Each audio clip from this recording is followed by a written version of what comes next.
ममता बनर्जी के जंगल राज में आरजी कर मेडिकल कॉलेज हमारी बहन के साथ दुराचार होता है, हत्या कर दी जाती है। ममता बनर्जी पीड़िता और पीड़िता के परिवार को दोषी बताती है। कहां होता है? ममता बनर्जी के जंगल राज में। पिछले चुनाव के परिणाम 2 मई 2021 में आए, उसके बाद चुनावी हिंसा हुई। ये कहां होता है? ममता बनर्जी के जंगल राज में होता है। संदेश खाली, महिलाओं का उत्पीड़न होता है और एफआईआर नहीं लिखी जाती है। कलकत्ता हाईकोर्ट कहता है एफआईआर लिखिए, सीबीआई जांच होती है। कहां होता है? ममता बनर्जी के जंगल राज में होता है। और इसीलिए ये बात कह के अपनी जो पहला बिंदु है उसकी प्रेस वार्ता को मैं खत्म करूंगा। 4 मई ममता बनर्जी बंगाल से गई। पुनः कहता हूं, 4 मई ममता बनर्जी पश्चिम बंगाल से गई।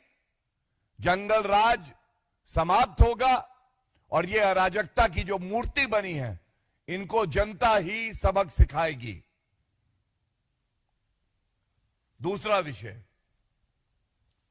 जैसा मैंने आपको बताया, ये विषय आपके समक्ष रखते हुए मुझे इस बात पे गर्व है कि भारत में लोकतंत्र कितना मजबूत है, न्यायपालिका कितनी मजबूत है। लेकिन मुझे इस बात का दुख भी है कि इस देश में कांग्रेस जैसी पार्टी भी है जो जब सत्ता में थी पूरी तरह से विफल रही कि आतंकवाद को रोक सके, अंकुश लगा सके। और ये तो उनकी एक कमी रही, लेकिन जब पीड़ितों के परिवार को, पीड़ितों को इंसाफ दिलाने की बात आई, तुष्टीकरण की राजनीति करते हुए हिंदू समाज को बदनाम करने के लिए हिंदू टेरर, भगवा आतंकवाद, हिंदू आतंकवाद का आविष्कार सोनिया गांधी के इशारे पर कांग्रेस हेडक्वार्टर में कौन करता है? जो पूर्व में गृह मंत्री पी चिदम्बरम, सुशील कुमार शिंदे, आज बंबई उच्च न्यायालय ने जब फैसला दिया है कि जो चार्जेस 4 आरोपियों के खिलाफ फ्रेम हुए थे, उनको हम निरस्त करते हैं, रद्द करते हैं। We quash the charges that have been framed against 4 accused persons. It is indeed a tight slap on the face of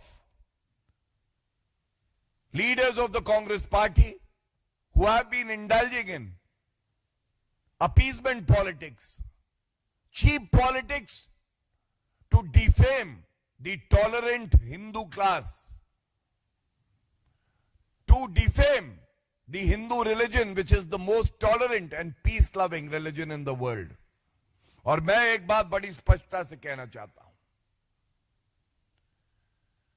Hindu आतंकवाद का आविष्कार कांग्रेस पार्टी ने किया, लेकिन आज उनको करारा जवाब मिला है। हिंदू सबसे ज्यादा सहिष्णु है। हिंदू आतंकवाद ना था, ना है और ना होगा। और आज बॉम्बे उच्च न्यायालय के इस फैसले के आने के बाद राहुल गांधी को पूरे देश से, खासकर हिंदू समाज से माफी मांगनी चाहिए। सुशील कुमार शिंदे, जो गृह मंत्री होने के नाते विफल हुए और उन्होंने अपने पापों का ठीकरा हिंदू समाज फोड़ने का काम किया, उनको माफी मांगनी चाहिए। सोनिया गांधी जी जो यूपीए की चेयरपर्सन थी, जिनके इशारे पे ये सब होता था, उनको आज पूरे भारत से और हिंदू समाज से माफी मांगनी चाहिए। और इसी तरह से पी चिदम्बरम जो गृह मंत्री रहे यूपीए के कार्यकाल में, उनको भी आज हिंदू समाज से माफी मांगनी चाहिए। ये जो घिनौनी साजिश इनकी थी हिंदू धर्म और हिंदुओं को बदनाम करने की, आज सबको पता चल गया है कि हिंदू धर्म और हिंदू गंगा जल की तरह पवित्र हैं, सहिष्णु हैं, सबको साथ में लेकर चलते हैं। और आप अपनी ओछी घटिया तुष्टीकरण की राजनीति करने के लिए हमें बदनाम कर रहे थे। इसलिए हम ये मांग करते हैं कि आप माफी भी मांगे, और अगर थोड़ी सी भी शर्म बची है तो सोनिया गांधी जी, खड़गे जी, राहुल गांधी जी को अपने सभी पदों से इस्तीफा दे देना चाहिए और जनता को दिखाना चाहिए कि उनको पश्चाताप है कि उन्होंने ऐसा घिनौना पाप किया है। बहुत बहुत धन्यवाद। If there are any questions, I'll field them. So you spoke about the Malegaon blast as well, but we're also hearing from the Congress repeatedly from different leaders now that they're saying that all such terror incidents happen when the BJP is in power and that the BJP benefits politically from such terror attacks that happen in their name. Just to refresh the memory of Mallikarjun Kharge ji and Rahul Gandhi, Mumbai terror blast happened under the UPA regime. Samjhauta Express 2007 happened when there was a UPA government. Malegaon blast, I've already mentioned.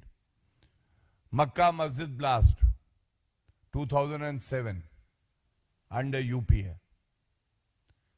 And this was a systematic failure of the Congress party and the UPA because the Home Minister was busy changing his clothes after the Mumbai terror attack took place, and he took a director of a Bollywood movie so that a new movie could be directed.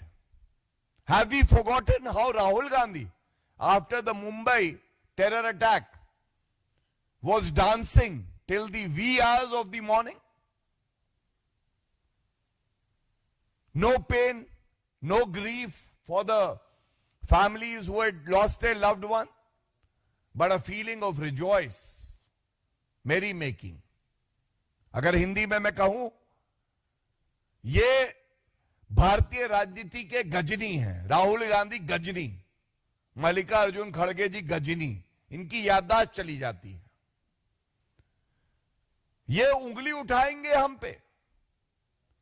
आदरणीय प्रधानमंत्री श्री नरेंद्र मोदी जी ने सुनिश्चित किया है, भारत मजबूती से आतंकवाद का खात्मा कर रहा है, जैसे हमने नक्सलवाद को खत्म किया। और चाहे समझौता एक्सप्रेस ब्लास्ट हो, चाहे मालेगांव ब्लास्ट की बात की, चाहे मक्का मस्जिद ब्लास्ट हो, चाहे मुंबई टेरर अटैक्स हो, ये सब यूपी और कांग्रेस के शासनकाल में हुआ।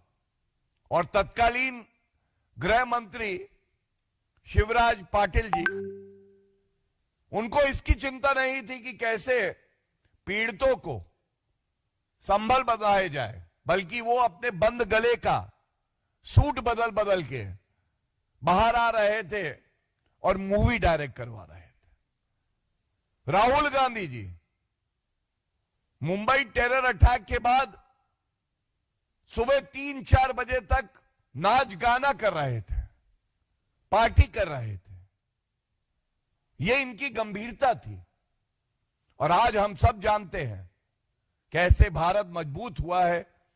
हमारी आंतरिक सुरक्षा आज मजबूती से एक ही बात दिखाती है कि आज किसी माइका लाल की हिम्मत नहीं है कि भारत की तरफ बुरी नजर से देखे।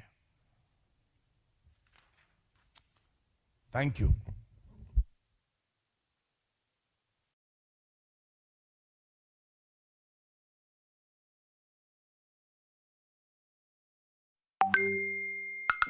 Boys, new season, huh? Let's